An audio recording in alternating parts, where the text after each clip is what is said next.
Meus amigos e eu moramos em um bairro ótimo, isolado da movimentação do centro, relativamente quieto, e nós estamos acostumados com a sensação de isolamento que o bairro fornece. O último lugar que eu esperaria ver qualquer coisa perigosa acontecer seria neste bairro, com exceção do que eu vou contar agora. Nosso bairro, sem dúvidas, era um lugar que o povo viria de férias para relaxar com toda essa calmaria. O que eu estou prestes a contar aconteceu alguns anos atrás, e eu nunca mais consegui tirar isso da minha cabeça. Meu amigo Chris e eu fomos aquelas crianças pirracentas, e eu sempre coloco a culpa disso em nossa fase adolescente de rebeldia. Nós morávamos no mesmo bairro, e todos os dias após a escola, saíamos de casa. Nosso bairro é um daqueles lugares com casas grandes e muitas árvores, e com nada para se fazer. Para ir ao shopping, por exemplo, o mais próximo fica em outra cidade. Então nós fazemos a nossa própria diversão. No final do nosso bairro havia um casarão abandonado e nos fundos um cemitério, aquelas casas antigas onde enterrava os entes queridos no quintal. A casa não havia nada demais e todas as crianças do bairro já andaram por lá. Não havia um lugar sequer na parede vazio para um novo grafite. O lugar era todo pichado e grafitado e o casarão era nossa diversão. Nós subíamos no telhado justamente para pichar e jogar conversa fora. Para ficarem mais familiarizados, a casa ficava no final do bairro, logo após uma subida, um barranco no alto. Chris e eu tínhamos levado um fora de duas garotas que éramos afim. Tínhamos 16 anos e estávamos muito chateados. Nós roubamos bebidas alcoólicas de nossos pais e estávamos levemente bêbados. Nossa ideia era subir no telhado como sempre e jogar pedras nos túmulos. Já era de madrugada quando chegamos na casa, e naquela hora da noite era assustador. Uma casa velha abandonada, toda pichada, com tijolos velhos desgastados do tempo. Janelas quase todas quebradas, com portas podres que rangiam com o vento. Aquilo, naquele horário, dava calafrios. Chris pegou uma pedra e a jogou na janela do quarto andar, uma das poucas que ainda estavam inteira. Nós não sabíamos onde tinha pegado, até vir a confirmação do som do vidro se quebrando.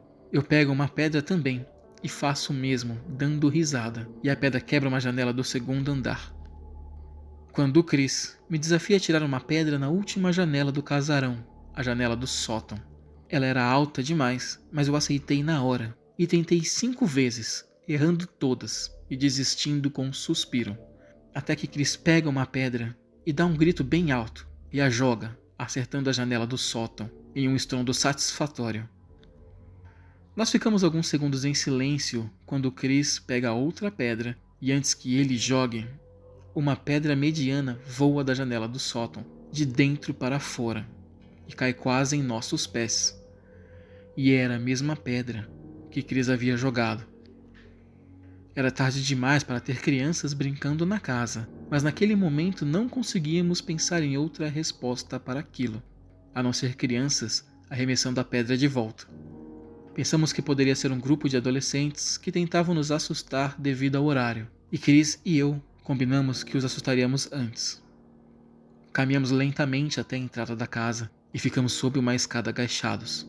Na entrada, havia essa escada de madeira antes da porta que estava entreaberta, mas ela sempre esteve assim, pois estava velha e empenada e nunca fechava corretamente. Nossos olhos começaram a se ajustar à escuridão e o cheiro de madeira mofada e podre vinha com força em nossos narizes. Então decidimos entrar e começamos a subir para pegar os adolescentes de surpresa. A madeira da casa rangia enquanto subíamos, e por incrível que pareça, o sótão era um cômodo que nunca tínhamos acessados, pois para acessar o telhado havia uma saída do outro lado e nunca foi necessário entrar por lá. A entrada para o sótão ficava nos fundos acima de uma escada de madeira. Era literalmente um quarto no alto. Chris foi na frente e no fim da escada estava a porta que dava acesso ao quarto. Ele colocou a mão na maçaneta e olhou para mim, e eu faço um movimento com a cabeça como um sim. Ele abre a porta com tudo, empurrando-a com o ombro, e um cheiro horrível sai do quarto, uma podridão inexplicável. O lugar fedia tanto que eu dei uns 3 passos para trás, como um reflexo devido ao fedor. Chris tampou o nariz e entrou, e eu entrei em seguida, mesmo não querendo. mas eu preferia estar em um lugar fedido acompanhado de um amigo do que sozinho em uma escada escura. A sala era minúscula com um chão branco e havia desenhado no chão um pentagrama com algumas velas ao redor, já apagadas. No canto, um armário com a porta fechada, e era de lá que vinha o cheiro, e eu estava rezando para que Chris não ousasse a abrir aquela porta. E graças a Deus ele não o fez. Mas o que mais nos surpreendeu era que o quarto estava vazio, não havia ninguém dentro dele. Para mim, aquilo já era o suficiente. Eu já estava com muito medo e com muita vontade de sair dali, quando viro para a escada e vejo, na base dela, haviam duas figuras encapuzadas olhando para mim. Eu xingo bem alto e fecho a porta com tudo e me preparo para lutar. Eles eram maiores e mais fortes do que nós, mas naquele momento não conseguia pensar em outra solução. Quando Chris, atrás de mim, grita um vamos. Eu olho para ele e ele simplesmente está pulando a janela que tínhamos quebrado, que dava acesso ao telhado, e eu corro atrás dele e fiz o mesmo pulando a janela. E quando eu coloco meu corpo para fora, eu escuto a porta abrir com muita violência. Em plena escuridão, corremos naquele telhado velho e podre. Um erro seria fatal, pois a casa tinha 4 andares, mais o sótão, e nós estávamos no telhado. Eu corri colado com Chris, pisando onde ele pisava, até chegarmos na escotilha que abria para a parte de dentro. Mas Chris tentou abri-la e ela estava trancada pelo outro lado. Quando debaixo do jardim, escutamos um grito grave falar. Foram por ali. Foi o grito mais assustador de toda a minha vida. Eu tomo a frente e piso na escotilha com toda a minha força com o pé direito, e ela quebra afundando com um estrondo. Foi tão alto que, sem dúvidas, revelou nossa posição para qualquer pessoa que estivesse nos seguindo, dentro e fora da casa. Com a força do pisão, minha perna atravessa a escotilha e eu escorrego para dentro, segurando nas escadas abaixo, com uma dor terrível no pé. E Chris me fala: Vai, corre! E mesmo com a dor, eu corro e ele me segue, descendo as escadas e voando para a porta dos fundos, que era mais próxima de nós, saindo com tudo e pulando a cerca que dava acesso ao cemitério. Chris aparentemente estava bem, pois ele ria muito, mas eu estava morrendo de medo sem conseguir raciocinar. Nós nos agachamos atrás de uma lápide e ficamos de olho na casa esperando para ver se alguém vinha nos procurar. Eu acreditava que não, mas dentro de segundos apareceram 4 pessoas encapuzadas, rodeando a casa e nos procurando. E ficamos um tempo parado, observando, e quando tínhamos certeza de que ninguém ia nos encontrar na escuridão, corremos para o fundo do cemitério e saímos de lá. Eu nunca mais voltei para aquela casa, e eu não sei até hoje o que queriam aquelas pessoas, mas achamos que acabamos nos deparando com algum tipo de culto ou ritual, o que parecia ser um local adequado, já que era uma casa abandonada com um cemitério. Havia uma casa, apelidada por mim de Casa Fantasma, porque a construção nunca terminou. Estava vazia e inacabada por anos. Ficava em um quarteirão com muitos imóveis que também pareciam estarem vazios, ou os proprietários simplesmente não se importavam, porque havia muita grama alta e ervas daninhas. Meus amigos Jenny, Luca e Kale e eu estávamos entediados, apenas dirigindo pela cidade tarde da noite, quando paramos em um fast food para comer, e Luca teve a ideia de verificar a casa fantasma por dentro. Nós dirigimos até ela e estacionamos alguns imóveis de distância para não chamar atenção.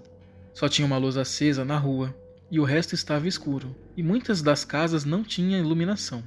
Então foi realmente muito escuro e assustador. Como eu disse, a vizinhança também parecia abandonada, embora alguns carros estarem estacionados nas garagens e nas calçadas. Estávamos tomando o maior cuidado quando saímos do carro e caminhamos até a casa fantasma. Ela era inacabada com 2 andares e com uma aparência sombria.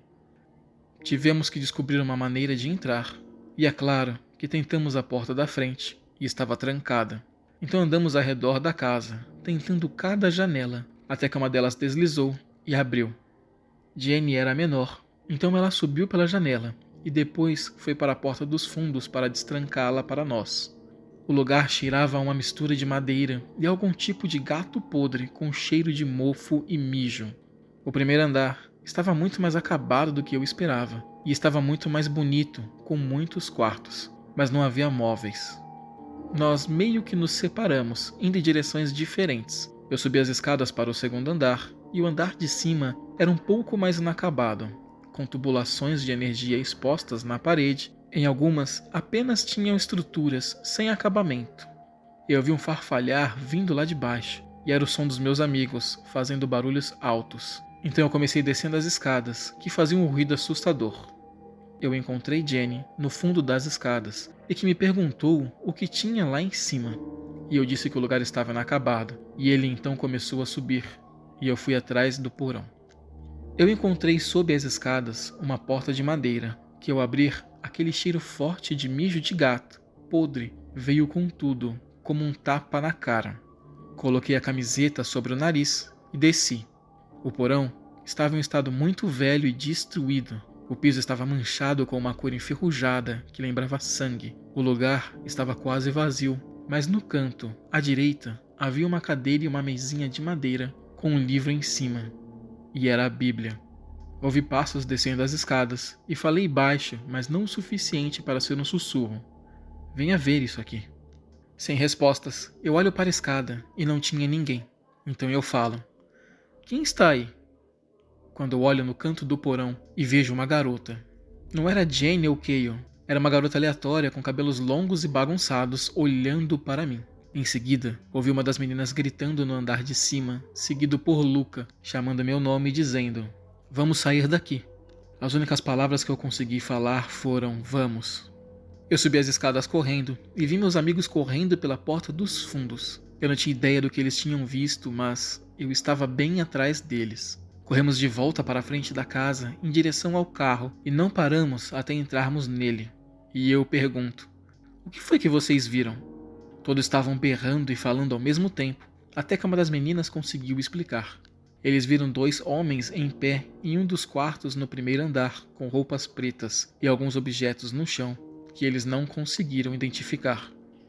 Não sabemos até hoje o que acontecia naquela casa, se era algum grupo de ritual ou sem tetos, mas a única coisa que eu sei é que eu nunca mais voltaria para lá, nem que me pagassem.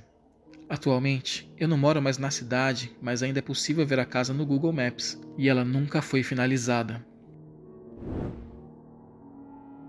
Isso aconteceu em 2017. Eu tinha acabado de entrar na faculdade e participava de um trote. Nós saímos do campus e fomos a caminho de um hospital abandonado. Era muita gente para lembrar os nomes, mas eu vou falar pelo menos de um deles, que também estudava na minha sala. Então, éramos Rafa e eu. Nós paramos o carro no estacionamento que ficava um pouco distante do hospital e esperamos que todos chegassem para acessá-lo. Como ele era abandonado, havia um caminho que já estava velho e gasto, onde o concreto quebrou por inteiro e ficou puro barro. Naquele dia eu usava um tênis branco da Adidas e me arrependi por ter passado por ali. Nós chegamos no hospital, que havia um estacionamento interno. O prédio, gigante, cercado de árvores e mato selvagem que cresceram na propriedade. Era realmente assustador. Alguns veteranos já conheciam o lugar e suas entradas livres, e uma delas era através de uma janela quebrada que eles mesmos quebraram para acessar na lateral do hospital. Nós pulamos a janela e o chão era mais abaixo do que eu imaginava. O chão estava molhado e eu me arrependia cada vez mais sobre a escolha do meu sapato. Rafa e eu ficamos atrás da galera, ao fundo. Éramos em torno de 10 pessoas e pela quantidade de pessoas deixava o lugar menos assustador, pois dava uma sensação de segurança. Nós subimos as escadas e nossos passos ecoavam no prédio. E para nossa surpresa, não haviam muitas pichações no lugar. Jorge, um dos calouros, nos disse que o lugar era muito pouco invadido, pois as pessoas preferiam dar a volta em um parque próximo do que passar pelo hospital, pois se sentiam mais seguras. Eventualmente, o grupo começou a se separar e Rafa e eu começamos a andar sozinhos. Pegamos um corredor e estávamos verificando os quartos. Alguns dos quartos estavam todos largados, quebrados e com pichações. Mas ainda tinham muitos inteiros, até mesmo com cama e equipamentos. E nós estávamos em um desses quartos inteiros, fotografando o lugar, quando no fundo, pela porta, passa um vulto. Nos viramos rapidamente e nos olhamos em seguida em silêncio, e então perguntamos: quem está aí? Não obtivemos respostas. Eu fui para a porta do quarto e saio para o corredor, quando vejo uma pessoa em pé no fundo do corredor, parada. Estava muito escuro e eu não conseguia identificar se a pessoa estava em pé, virada para mim ou para a parede. Quando ela se vira e entra em um dos cômodos no fundo, Rafa sai do quarto e eu falo para ele o que vi e falo também para voltarmos para o grupo. E então começamos a caminhar de volta. Nós já os escutávamos, quando ao fundo, vindo da sala onde entrou a pessoa, escutamos um grito horroroso de mulher. Um grito de dor e sofrimento, como se alguém estivesse fazendo algo contra ela. Nós assustamos e corremos para o grupo, onde todos se encontraram nas escadas, e corremos para a janela. E quando estávamos pulando para fora, ao fundo, alguém corria escada abaixo com tudo. Ouvíamos os passos vindo em nossa direção, e eu pulei a janela com muito medo de alguém pegar o meu pé e me puxar. E corremos para os carros, onde paramos para recuperar o fôlego.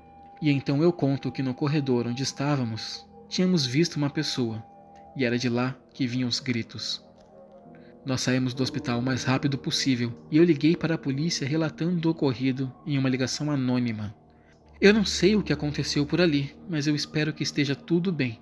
Eu me sinto mal até hoje de não ter voltado para tentar ajudar, seja lá quem for, ao invés de ir embora. Mas o medo naquele momento falava mais alto dentro de mim. Depois desse dia, eu nunca mais quis saber de uma exploração urbana novamente.